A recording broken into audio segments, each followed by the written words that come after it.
nakabisita si Executive Secretary Medaldea, former Executive Secretary Medaldea, at importante po na malaman ninyo kung anong lagay ng ating presidente. So ES, kamusta po ang ating presidente? Magandang hapon po sa inyong lahat. Okay naman siya. He's in very high spirits. Ano lang siya, naiisip niya mga sumusuporta sa kanya. Nagpapasalamat siya sa inyong lahat. Tuloy niyo lang ang dasal. Isa sa medyo namimiss niya yung kanyang usual na kinakain, yung tuyo, yung munggo, at higit sa lahat yung piniritong saging. Yun ang nawawala sa kanya. Other than that, it's okay. Pagdasal, keep on praying for him. Maraming salamat po. Gano'ng katagal po yung bisita ninyo? Siguro effectively mga 1 oras lang. Kasi maraming protocol ho pagpasok, pero sumusunod tayo sa proseso nila. Ano naman pong itsura ni Presidente Duterte? Maganda naman ang itsura niya. Medyo nakahabol na ng konting tulog. Yun, okay naman. Meron ba siyang mensahe para sa mga nagmamahal sa kanya dito sa buong mundo? Tinanong ko siya niyan. Sabi niya, mahal na mahal ko kayong lahat. At maraming salamat sa lahat ng suporta na binibigay ninyo sa akin at sa aking pamilya. Okay. So maraming salamat ES. Si ES po ay nagmamadali, nasa baba ng kanyang sundo. We will give you the latest update pag meron naman po. Maraming salamat po. From The Hague, Harry Roque po, your spokes. Bye-bye. VP Sara, and today at 9 o'clock, si Executive Secretary Medaldea rin, former Secretary Medaldea. No? So ako, I can only rely on what VP Sara has said. No? VP Sara said na okay naman daw si Presidente. Medyo nung time na binisita niya, hapon na, isang meal pa lang ang sinerve sa kanya, hindi masyado nakain ni Presidente ang Dutch food. Pero pinaghandaan na raw siya ng kanin. Okay? Now, let me tell you about the detention facility. Kahapon kasi, I had lunch with the Dutch National. Itong detention facility po is not exclusively for the ICC. It is an international detention facility being run by the Dutch government. And in fairness, they refer to it as the Hilton Prison. Kasi wala siyang rehas. It's a compound. It's like a dorm, I guess. No, walang rehas. They're free to move about. And quality of food naman is hindi masama. Kaya lang daw, syempre, it's Dutch food. No? And they have accommodated President Duterte's preference for rice. So, ang tawag po dito sa Europe ng detention facility being run by the Dutch government, but it's an international detention facility na merong particular wing reserved for the ICC is Hilton Prison. Pero I also need to underscore this, no? Siya po ngayon ay nandun sa, kumbaga, parang clinic ng facility na yun, no? Dahil he is still being monitored, no? Ang problema nga kasi, nagkulang siya ng gamot talaga. And although alam ng mga doktor ang gamot doon, ang aking huling narinig is they are providing him with substitute medicine. Kaya nga po kagabi, nag-deliver kami ng totoong medicine niya with letter and prescription para makita nila na hindi na dapat substitute medicine ang bigay kung hindi yung talagang mga gamot na ni Presidente. Secretary, isa lang. Secretary, ano ang chance? Ano Can you please raise your hand? Raise your hand. Henry, you have the floor. Go. Yes, Secretary. Ano ang tsansa na siya ay mapauwi ng maaga at yung pinabanggit ninyong motion, kasama ba na ma-dismiss ang kanyang kaso considering the fact dun sa sinasabi ninyo na illegal ang pagkahuli sa kanya at hindi siya nabigyan ng due process? Again, no, dahil I'm working with another lawyer, at least one other lawyer actively, it would be improper for me to say something without conferring with him. Pero nakapagsalita naman ako na hindi tayo uuwi na hindi kasama ang Presidente Duterte.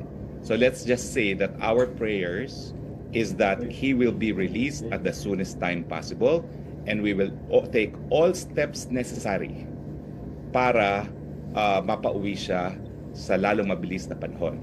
Now, siguro naman I'm not in breach of confidentiality if I will tell you malinaw yung proseso sa Article 59 ng International Criminal Court Rome Statute. At malinaw na hindi yan nasunod. So ang mangyayari ngayon ng issue, sapat ba yon para mawala ang jurisdiction na hukuman? yan ay pagdidesisyonan ng hukuman kasi hindi naman nila talagang po pwedeng ipilit na naiharap siya sa isang lokal na hukuman. Okay? May mga nagsasabi na baka pwedeng mag-petition na i-house arrest na lang sa kanya o interim arrest. Pwede ba yun? Again, as I said, hindi na po, well, of course, ang interim arrest, hindi natin palalampasin yan. But other than yan ay karapatang hingi ng isang akusado sa ICC, wala muna po na akong sasabihin dahil it would be unprofessional of me to speak without having conferred with my co-counsels. Okay? Thank you, Secretary. Yeah. Okay, go. Next, si Jason Alright, Jason Rodriguez, the call. Request lang tayo, attorney, sana mag-mute yung ibang hindi. Please mute everyone. Everyone mute para isa-isa naman kayo kasama sa i-recognize. estratehiya nila yung... Everyone mute. Henry, pakimute. Radyo po eh. oh. Dali, ihilingin na mapauwi ng maas. Henry, mute ka. There you go. Yan. Okay, next. Jake. Yes, attorney. First question po, may I ask po kung ano yung reaction ni Vice President sa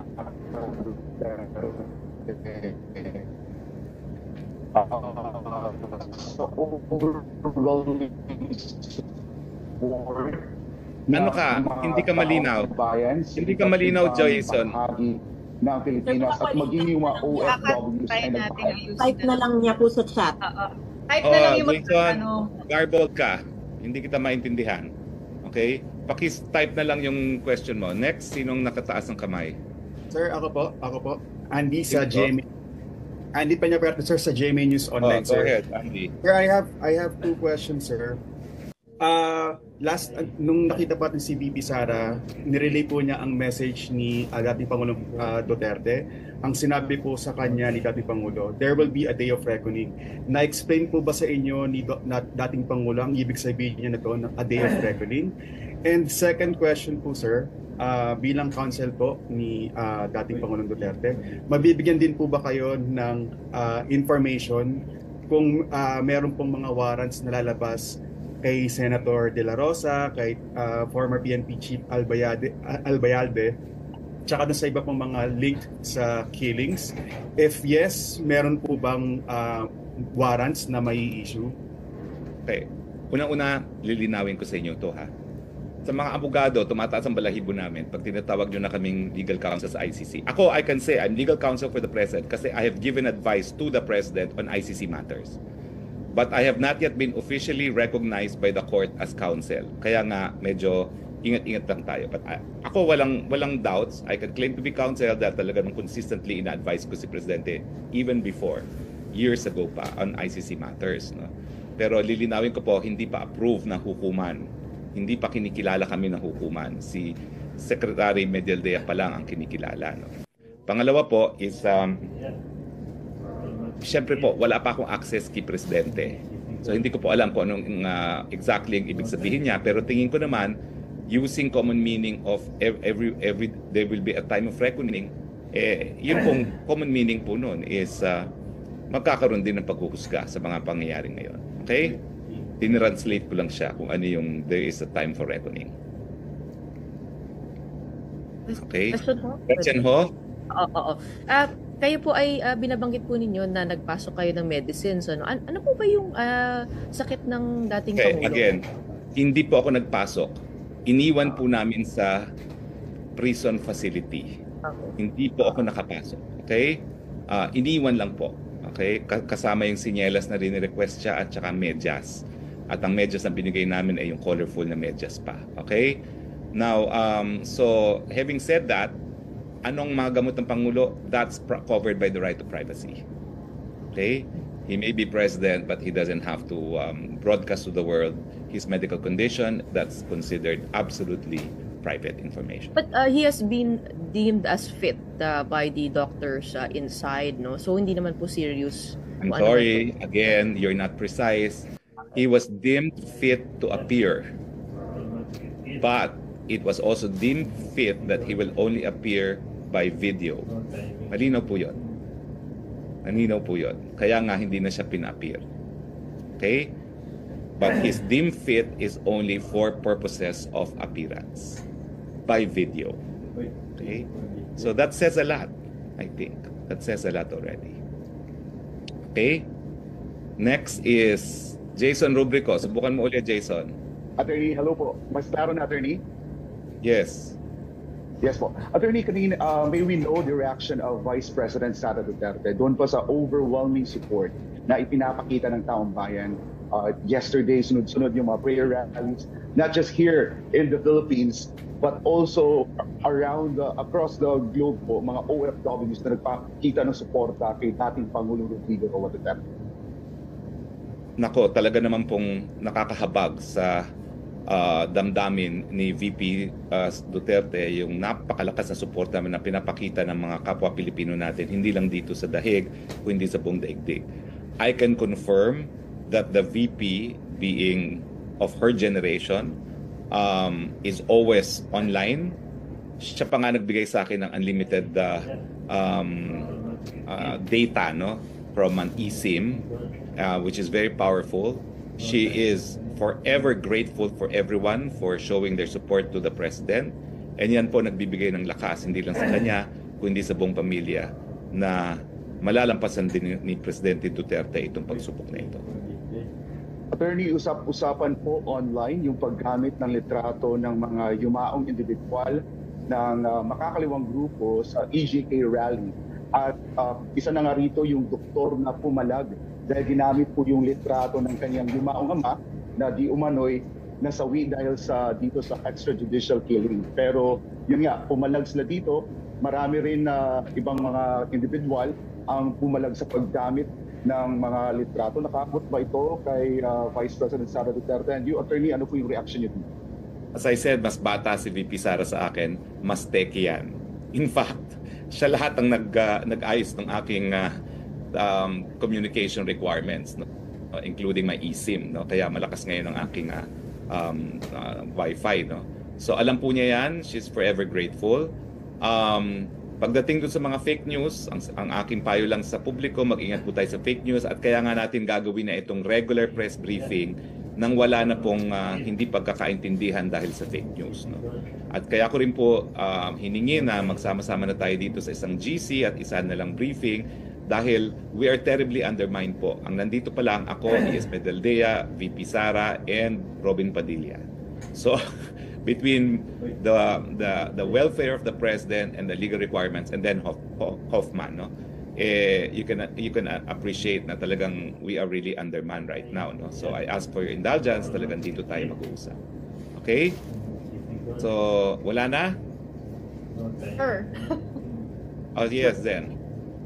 Just to clarify yung composition ng inyong legal team, we were also informed na kailangan ang mga miyembro ng legal team. Sabi nyo nga, di ba? ICC accredited. So, paano nagawa ko? Unang-una, it's not an absolute rule. But of course, it's the caveat of the client, of the accused. Because international criminal law is not only a branch of international law, it's a further subspecialty of international law. And unless you have specialized training and experience in this field, talagang everything will be Greek to you. It's not enough that you're a Philippine lawyer and appear, although there is no disqualification. Kaya nga, hindi ko alam kung nagawa na ito ng registry eh. Kasi si ES naman kasi kasama niya sa eroplano. No? But the very first thing that the registrar will ask the accused to do is, here is the list of 200 lawyers accredited by the List Council. And the criteria, a single criteria is proven competence in the field of international law. Okay? So, you may hire lawyers outside of the list subject to the caveat that it's a specialized field of international law. Okay. Kasi po yung nabanggit nyo, halimbawa, si VP Sara, hoping also to be accredited also by the ICC, tama ba? Or just to be recognized as a lawyer? It's not a requirement to represent that you're part of the list, but of course, if you're going to ask the court who should represent you, they prefer that you choose someone from the list kasi nga may proven competence in the field of international criminal law.